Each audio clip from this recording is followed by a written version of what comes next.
C'est l'histoire de deux amis qui adorent le foot et qu'un des deux tombe malade et malheureusement il est condamné à quitter ce monde-là. Et avant de quitter ce monde-là, son ami lui dit: écoute, tu vas bientôt partir. Je t'en supplie, quand tu seras au paradis, dis-moi, reviens me voir en rêve et dis-moi si au paradis il y a du foot ou pas, si on joue au foot. Malheureusement, son ami décède et effectivement, quelques semaines après, il rêve. Et dans son rêve, il voit son ami qui vient lui dire, il dit: écoute, j'ai une bonne et une mauvaise nouvelle. Et vas-y, commence par la bonne. Et la bonne nouvelle, c'est que au paradis, il y a bien le foot, on joue bien au foot. Et c'est quoi la mauvaise? C'est que tu joues la semaine prochaine. Pour le monde, c'est la bonne nouvelle. Dans la paracha de la semaine qu'on va lire, on va lire deux parachiotes, Matot, Masré, avec lesquels on va conclure le 4e livre de Torah, Sefer Bamidbar. La Torah va citer un événement qui n'a nulle part été cité auparavant, c'est-à-dire le jour du décès d'une personne. Ce qu'on appelle le Yortzeit, le jour de l'an, l'anniversaire du décès, ou bien le Hesgir. Pour aucune des figures du judaïsme dans la Torah, on mentionne leur jour de décès. À une seule exception, celle de Aaron à Cohen, Aaron le prêtre. La Torah nous dit, Bachodesh Achamishi Bechad la Chodesh, c'était le 5e mois, le premier jour. Le 5e mois en partant du mois de Nissan, c'est Nissan, Iyar, Sivan, Tammuz, Av, le mois de Av, qu'on appelle Menachem Av. On a rajouté le mot Menachem pour consteller le mois de Av, qui inclut en lui le jour du 9 Av, qui correspond à la destruction des deux temples du Beth Amikdash et de Jérusalem, qui est un jour de deuil pour le peuple juif. Donc on a rajouté le mot Menachem. Et bien Echad, c'est-à-dire le premier. C'est-à-dire que Aaron à Cohen, la Torah dit sur lui qu'il a quitté ce monde-là le premier jour du mois de Av, du 5e mois. La Torah, les mois selon la Torah, c'est pas Tishri, c'est le mois de la sortie d'Égypte, c'est-à-dire Nissan. Bref. Et on peut s'interroger. Comment ça se fait que Avraham Avinu, même Adam Arishon, on sait quel jour il est né. Il a été créé le 6e jour. On connaît sa date de naissance. Mais on ne connaît pas sa date de décès. Avraham Avinu, la même chose. Yitzhak Avinu aussi. Yaakov Avinu, Moshe Rabbeinu aussi. La seule personne sur qui la Torah va mentionner le jour lequel il a quitté ce monde-là, c'est Aaron à Cohen.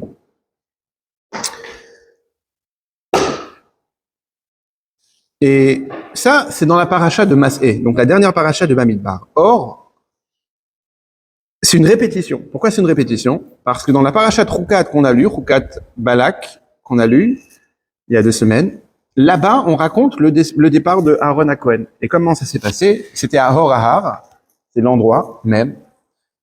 Et dans cet endroit-là, Moshe il dit à Aaron, voilà, prends Aaron, ton frère, vous allez monter là-bas la montagne. Et il lui dit exactement comment il va décéder, qu'il va s'allonger, qu'il va étendre ses bras, etc., fermer sa bouche, fermer ses yeux. Et comme ça, il est décédé avec douceur, qu'on appelle mitat neshika, une mort en bisous. Parce qu'il est mort dans la paisibilité sans aucune souffrance. Et donc, ça, c'est dans la paracha Roukat. Dans la paracha de Mas'é, Mas'é, ça veut dire les étapes. La paracha, elle va résumer les 42 étapes que les Juifs ont voyagées depuis la sortie d'Égypte jusqu'à la veille de leur entrée en Eretz Israël. Et une de ces 42 étapes, c'est l'étape de Hor Ahar. Et ce qui est intéressant, c'est que la Torah, lorsqu'elle va énumérer les 42 étapes, elle va citer chaque endroit, mais sans raconter spécialement ce qui s'est passé à cet endroit-là. Et elle va s'arrêter à l'endroit de Hor Ahar pour nous raconter l'histoire de la mort de Aaron qui a déjà eu lieu, qu'on a déjà raconté. Et donc on a 2 questions ici. Premièrement, pourquoi la seule mort qu'on cite, c'est celle de Aaron à Cohen? Aaron le prêtre. Aaron, on rappelle, c'était le frère de Moïse. C'était lui le grand prêtre. Et la deuxième question, elle est pourquoi dans cette paracha spécifique de Mas'é, on va raconter à nouveau, on va mentionner, la date de son départ, et pas plutôt dans la paracha de Roukat, là où il est vraiment décédé chronologiquement. Pour comprendre ça, il faut savoir une chose, que dans la Torah, il n'y a rien au hasard. Chaque chose, elle est réfléchie, chaque chose, elle est pensée, chaque chose, elle a une date. Il y a un mois spécial pour. Par exemple, on se trouve actuellement dans une période qui s'appelle Ben Hametzarim. Ben Hametzarim, ça veut dire entre les limites. Lesquelles limites? C'est les 3 semaines qui séparent le 17 Tammuz du 9 Av. Il y a exactement 3 semaines entre ces 2 dates-là. Ces 2 dates-là représentent 2 dates tristes pour le peuple juif, pour le calendrier hébraïque. La première, le 17 Tammuz, elle représente la brèche qu'il y a eu dans les murailles de Jérusalem. Jérusalem était assiégée pendant des années, sans que l'ennemi a pu y pénétrer. Et le 17 Tammuz, il y a eu la première brèche qui a donné après en 3 semaines la destruction du temple qui est tombée le jour du 9 Av. Et donc, dans le calendrier hébraïque, c'est 3 semaines qui séparent les deux dates. Ça s'appelle Ben Hametzarim. Et c'est pendant ces 3 semaines-là, où surtout pour les Ashkénazes et beaucoup de communautés séfarades, on fait pas de mariage, on se coupe pas les cheveux, on n'écoute pas de musique, on fait pas de fête. Et les 9 jours, donc du 1er Av, Rosh Chodesh Av jusqu'au 9 Av, qui est donc la 3e semaine, le début de la 3e semaine, ce qu'on appelle la période des 9 jours, on fait encore plus attention, c'est-à-dire on va pas se baigner, on s'éloigne de l'eau, etc. Parce que c'est une période, hein, même si c'est la Shrana, même si c'est Shrana Tamut. Ah, c'est là, et jusqu'à là. Concrètement, ouais. Et ces 9 jours-là, voilà, comme tu as dit, on va pas se baigner, et malheureusement, c'est une période dangereuse, et donc on prend pas de risque. Même les centres aérés, pendant ces 9 jours-là, ils font le minimum de... Parce que non pas c'est Assour, c'est pas interdit, mais c'est une période, ce qu'on appelle de Pouranout, où il y a eu le calendrier, où Dieu, il a détruit, ça rappelle des mauvais souvenirs, pardon. Ça rappelle que le peuple juif s'est mal comporté, que Dieu a été obligé de détruire sa propre maison. Péché, c'est pas un péché, mais c'est pour ton bien à toi. Et à part ça, tu sais, c'est ce que les sages, c'est des barrières que les sages ils ont mis, mais c'est pour ta protection à toi. C'est pas pour ça. Et malheureusement, moi, je connais quelqu'un, un moniteur de Gan Israël, qui était, c'était à Genève, justement, on parlait de Genève Shabbat. Il était en bateau, il y a un enfant qui est tombé dans l'eau, il a sauté pour le sauver, il a eu un choc thermique et il est décédé. Il est décédé. Et c'était pendant les 9 jours. Et il n'y a pas eu que ça. Il y a eu à chaque fois, malheureusement, c'est des périodes où il y a les catastrophiques. Et aussi, c'est là ce qu'on appelle aussi communément la semaine maigre où on mange pas de viande. Alors, il y en a qui mangent pas depuis Shabbat, ce qu'on appelle Shavua Shechalbo, le Shabbat qui précède le jour du 9 Av. Il y en a qui mangent pas depuis Rosh Chodesh, donc depuis 9 jours avant. Maintenant, cette période-là, en réalité, cette période-là accueille toujours la paracha qu'on va lire, Matot Masé. Matot Masé, elle est toujours dans la période quasiment majorité écrasante, elle est toujours lue dans la période de Ben Hametzarim, qui est aussi, parfois, ça tombe le Shabbat de Mevarechim de Rosh Chodesh. La Shabbat, par exemple, c'est le Shabbat Mevarechim de Rosh Chodesh Av. On va bénir le mois de Av. Et pourtant, vous savez, on dit que Dieu, il précède la guérison à la plaie. Avant d'envoyer une maladie, il y a toujours déjà la guérison. Et le rabbi explique que le fait que l'histoire de la mort de Aaron, elle tombe dans la période de Ben Hametzarim, c'est pas au hasard. C'est pourquoi? Pour nous rappeler l'importance de Aaron. Pourquoi c'est Aaron précisément parmi tous les figures importantes du judaïsme? Pourquoi c'est Aaron qu'on va citer le jour de son décès et pas d'autres? Pour nous rappeler l'importance d'Aaron à Cohen, d'autant plus dans la période de Ben Hametzarim. Pourquoi? Aaron à Cohen, la Torah témoigne sur lui que lorsqu'il est décédé, Vahifru Oto Kol Bet Israël. Toutes les maisons juives ont pleuré sa mort, c'est-à-dire les hommes, les femmes et les enfants. Alors que pour le décès de Moshe, il est écrit Vahifru Oto Bene Israël. C'est seulement les Bene Israël, les hommes, qui l'ont pleuré. Et Rachid explique la différence. Pourquoi pour Aaron à Cohen, tout le monde a pleuré, les hommes, les femmes et les enfants, ce qui n'est pas le cas de Moshe, parce que Aaron, il était au Ev Shalom de Rodev Shalom. Il aimait la paix et il pourchassait la paix. Il courait derrière la paix. À tel point que, Rachid donne un exemple, quand 2 personnes, prenons l'exemple de Réhouven et Shimon, qu'ils étaient en dispute, il allait voir Shimon, il dit, Shimon, tu sais, j'ai parlé avec Réhouven et il s'excuse pour ce qu'il t'a dit. Et il m'a promis que s'il te voyait, il voudrait te dire pardon. Il allait voir Réhouven, lui disait la même chose. Tu sais, j'ai vu Shimon, il regrette votre dispute et il m'a dit qu'il aimerait faire la paix avec toi. Ça a fait que quand Réhouven et Shimon se rencontraient dans le marché, chacun pensait sur l'autre qu'il voulait faire la paix avec lui. Et ils arrivaient, ils se serraient la main, ils faisaient la paix. Alors que c'était faux. Mais Aaron nous a appris une chose, que pour faire le shalom dans le peuple, le Ham Israël, on a le droit de mentir. Ah ouais? Oui, t'endommages personne, au contraire, tu fais gagner que quelque chose. Donc quand il s'agit du shalom, eh ben tu peux faire ça. Et donc c'est pour ça que Aaron à Cohen, il était tellement aimé parce qu'il répandait le shalom partout où il allait, que lorsqu'il est décédé, Yves Kouoto Kol Bat Israël, les hommes, les femmes, les enfants l'ont pleuré. Et maintenant revenons à la question. Pourquoi la mention de la mort de Aaron est la seule et l'unique? Et pourquoi elle tombe pendant cette période-là? Pourquoi on la lutte dans cette paracha-là et pas plus tôt? Parce que justement, pendant cette période-là, c'est une période où on doit rajouter dans le shalom. On doit rajouter dans l'avat Israël, dans l'amour du prochain. Pourquoi? Parce que le temple, il était détruit à cause de la haine gratuite. La Gemara raconte l'histoire, pourquoi le temple il a été détruit. C'est l'histoire de Kamsa et Bar Kamsa. Il y avait une personne qui était en dispute, s'était disputé avec un homme qui s'appelait Kamsa. Et cet homme-là, qui était en dispute, il a fait le mariage de sa fille. Et il dit au postier, voilà, tu vas inviter Bar Kamsa, qui était le voisin de Kamsa. Sauf que le postier, quand il est arrivé, il a vu Kamsa, il a cru que c'était Kamsa, donc il a invité, il a mis l'enveloppe dans Kamsa. Mais Kamsa, en réalité, il était en dispute avec celui qui marie sa fille. Kamsa, quand il a ouvert l'invitation, il dit, ah, il m'invite au mariage de sa fille, ça veut dire qu'il veut faire la paix. Très bien, ben je vais aller au mariage de sa fille. Alors qu'en réalité, c'était Bar Kamsa qui était visé dans l'invitation. Kamsa se présente au mariage, et lorsqu'il arrive au mariage, alors qu'il est assis avec tout le monde, en train de manger, le maître de cérémonie, donc le père de la mariée, il arrive, il dit, mais qu'est-ce que tu fais là?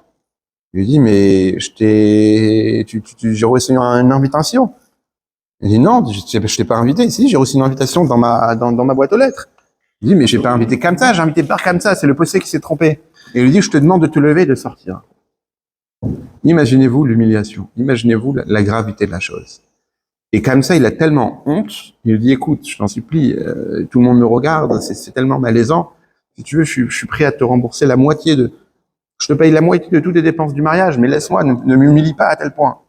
Et l'homme, il voulait rien comprendre, il lui a dit, non, tu te lèves et tu pars. Je pense même qu'il lui a dit, mais je te paye tout. Il lui a dit, non, tu te lèves et tu pars. Et à cette Séouda-là, ce mariage-là, il y avait des rabbins, des chachamim qui étaient présents et ils ont rien dit. Qu'est-ce qu'il a fait comme ça? Il est sorti. Tellement il était humilié, et tellement il était doublement humilié parce qu'il y avait des chachamim qui n'ont rien dit. Normalement, aujourd'hui, tu as ça dans un mariage, tu as quelqu'un qui va aller voir les gens, il dit, c'est pas grave, laisse-le, allez, c'est pas grave, occupe-toi. Et ben, au Hachem, c'est des choses qui n'arrivent plus. Combien, à Paris, il y a des bar mitzvot, des mariages, il y a beaucoup de gens qui rentrent pendant des latedaka et personne ne va les renvoyer. Au contraire, c'est une mitzvah de laisser des gens, c'est une mitzvah, c'est un mérite pour les mariés d'avoir des personnes nécessiteuses à leur table de mariage. Mais là, imaginez-vous, la personne, elle sort tellement humiliée, elle décide de se venger des chachamim et de tout le monde qui n'a pas réagi. Et il est parti voir l'empereur romain. À cette époque-là, Israël était sous l'Empire romain. Et il leur a dit, voilà, vous savez, si vous offrez une offrande dans le temple des Juifs, ils vont vous la refuser parce que vous n'êtes pas juif. Il lui dit, ah bon, on m'a dit que non, j'avais le droit d'offrir les Juifs, je vous dis que non. Il dit, très bien. Il a offert une vache, un bœuf en sacrifice. Et un non-juif, il a le droit d'offrir un sacrifice au temple. Mais qu'est-ce qu'il a fait comme ça? Avant de le donner au Kohanim, au prêtre, il lui a fait une entaille au niveau de la lèvre. Et un animal qui a un défaut, on ne peut pas l'offrir en sacrifice. Et donc, le Kohanim lui dit non, on peut pas, on refuse. Et donc, les émissaires, les soldats qui étaient là, ils sont partis rapporter à l'empereur, ils ont refusé votre offrande. Alors que c'était pas par rapport à lui, c'était par rapport au défaut qu'il y avait. Et donc, à ce moment-là, il dit, ah bon, ben dans ce cas-là, je vais détruire le temple qui a refusé mon offrande. Donc, la Gemara, elle dit, à cause de la haine gratuite, le temple, il a été détruit. S'il n'y avait pas eu cette histoire-là, le temple. Et donc, c'est quoi le tikkun? Comment on répare cette destruction du temple? En faisant le contraire, en faisant la havat Israël, l'amour du prochain. Le Rambam, dans Ilchot Deot, il nous dit comme ça, lorsqu'une personne, elle avait une mauvaise habitude, une personne qui a une mauvaise habitude, si elle veut changer cette habitude-là, il faut qu'elle fasse le contraire, mais à l'extrême. Par exemple, prenez un cintre qui est tordu, un cintre en fer. Si vous voulez le remettre droit, vous êtes obligé de partir à l'extrémité. Si tu as une tige de fer, si elle est tordue, ça suffit pas que tu la ramènes au centre. Tu es obligé d'aller de l'autre côté à l'extrémité, comme ça elle va revenir au centre. Le Rambam dit la même chose. Une personne qui veut réparer des avérotes, qu'il a fait des transgressions qu'il a commises, elle doit aller dans l'extrémité, et comme ça, il va revenir au centre. Et Aaron à Cohen, c'était ce qu'il faisait. Il faisait l'avat Israël avec extrémité. L'amour du prochain avec extrémité, quitte à mentir, tout ça pour amener le shalom. Et c'est pour ça que ça tombe dans cette période-là, pour nous rappeler l'importance de la Havat Israël. C'est-à-dire que ça a été écrit 1500 ans avant la destruction du temple de la Torah. Et 1500 ans après, on comprend pourquoi c'est tombé dans cette période-là, pour nous apprendre l'importance de la Havat Israël.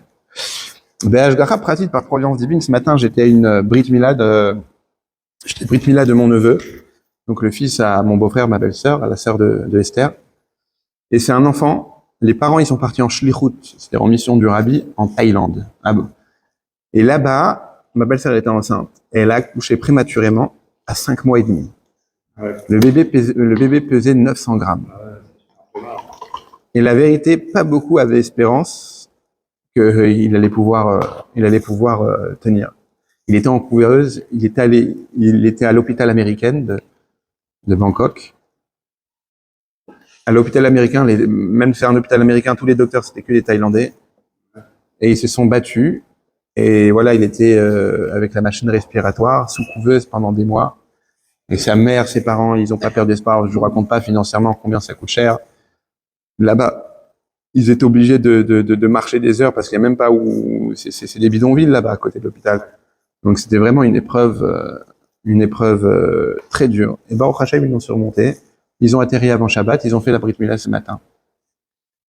Et ce bébé-là, pour qui tout le monde a pris, Baruch Hashem, il a survécu. Il a même pu faire la Brit Mila, ce qui montre qu'il est en bonne santé. Et à la Brit Mila, le Sandak, donc celui qui portait le bébé, c'était le beau-frère de mon beau-frère. C'est le Rav Shmuel Raskin. Il est chaliard du Rabbi à Budapest. Non, c'est bon, t'inquiète. Il est chaliard du Rabbi à Budapest. Il est venu spécialement, il a fait le trajet, il est venu en avion, il a atterri à Beauvais, il a roulé 2 heures, il est venu à la Brit Mila pour être Sandak.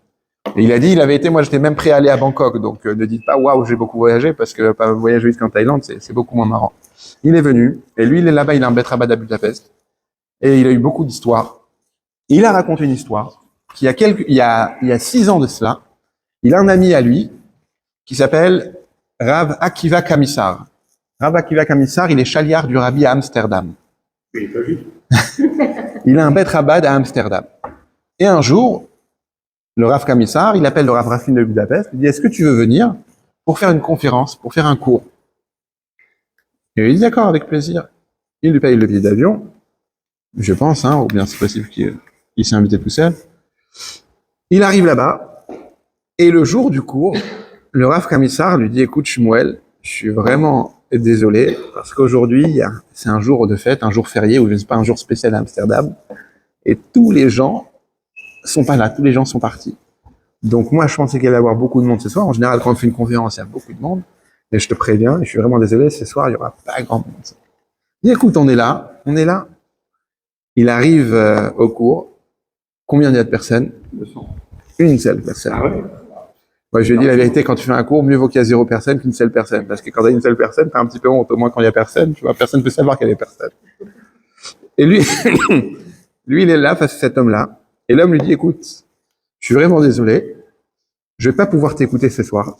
Je suis venu ici pour me changer les idées, mais j'ai tellement de problèmes dans ma vie que je pourrais pas t'écouter, je vais pas pouvoir me concentrer sur ce que tu as à dire. Et il dit, dans ces cas-là, c'est moi qui va t'écouter, raconte-moi un petit peu, c'est quoi tes problèmes? Et il nous raconte que lui, il était millionnaire. Si j'ai bien compris, je pense qu'il était israélien, il a voyagé, il a déménagé là-bas, il est devenu millionnaire, il s'est marié, il avait des enfants, il a tout perdu dans ses affaires. Il a fait un mauvais investissement ou quelque chose comme ça, il a tout perdu. Il est devenu pauvre du jour au lendemain. Sa femme l'a quitté, ses enfants ne le voyaient plus. Et il a tout perdu. Et il dit voilà, donc je me retrouve aujourd'hui tout en bas de l'échelle, j'ai plus rien.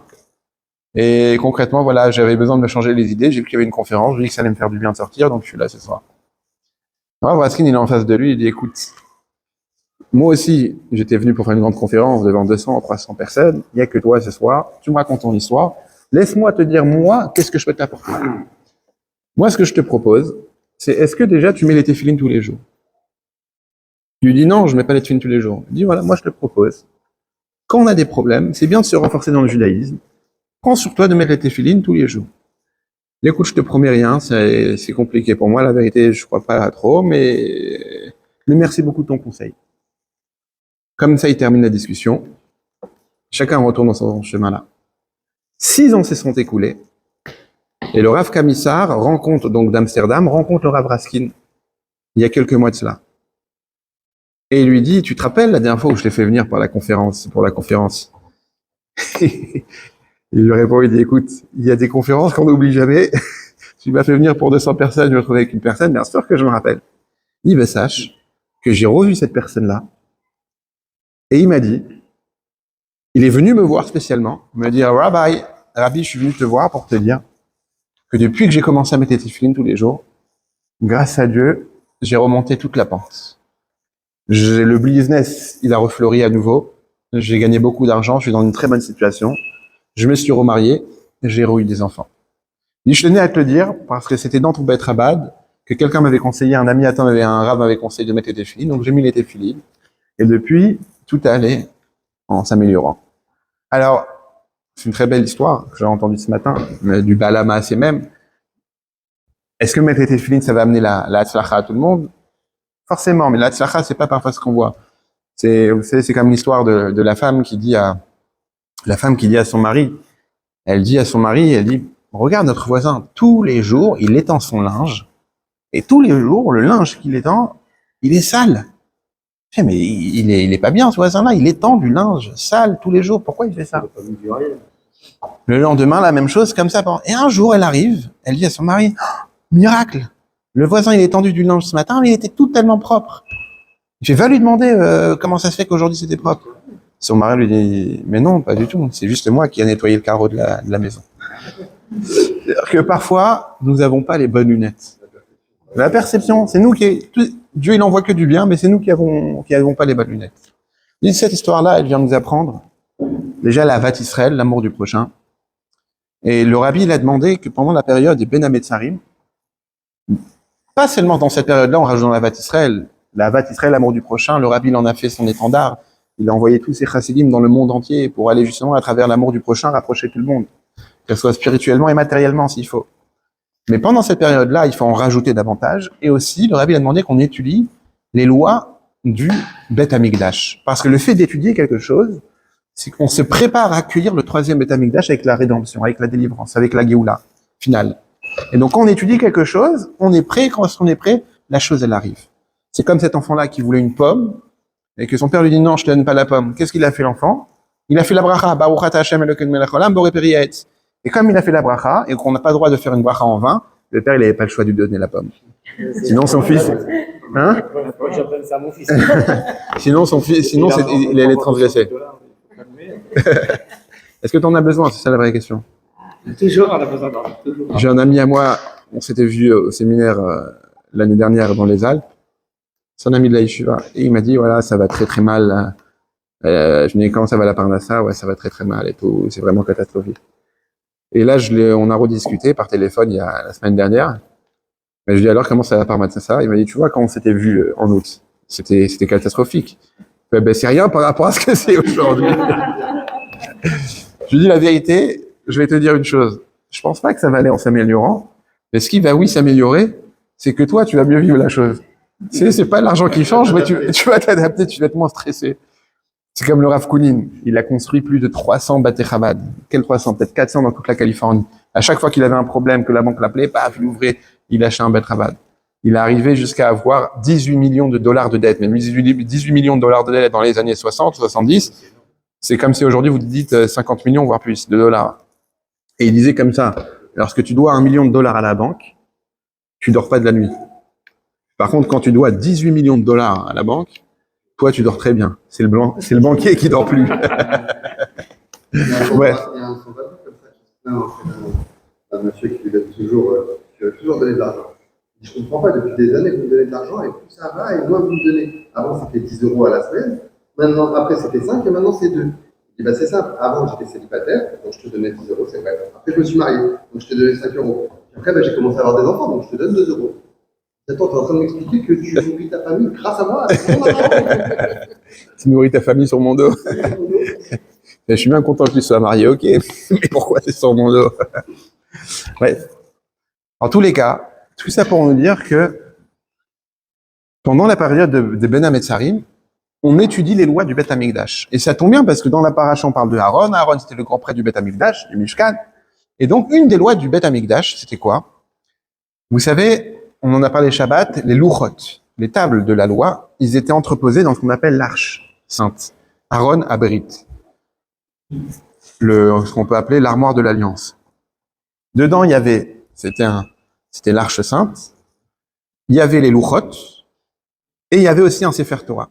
Et à chaque fois que les Béni Israël voyageaient dans le désert, c'était la tribu des Lévim, les Lévites, qui portaient. Et comment ils portaient? Donc c'était cubique, comme ça, voire rectangulaire. Et il y avait 2 anneaux de chaque côté, ok? Et il y avait une barre qui traversait les anneaux. Et les Lévim portaient, à chaque fois qu'ils étaient passés, c'était que les Lévim qui devaient porter. Personne n'avait le droit de prendre cette mission-là, elle était réservée aux Lévim. Et le Midrash dit qu'ils avaient même pas besoin de porter, le Aaron se transportait par lui-même, ils étaient là par honneur, par kavod. Ça vient de là d'éviter. Ah, pas mal, pas mal. Toi qui travailles dans les ascenseurs, pas mal. Lévitique. Et ce qui est marrant, c'est que il y a une halakha, une loi qui est qu'on n'a pas le droit, c'est un lot assez, c'est la halakha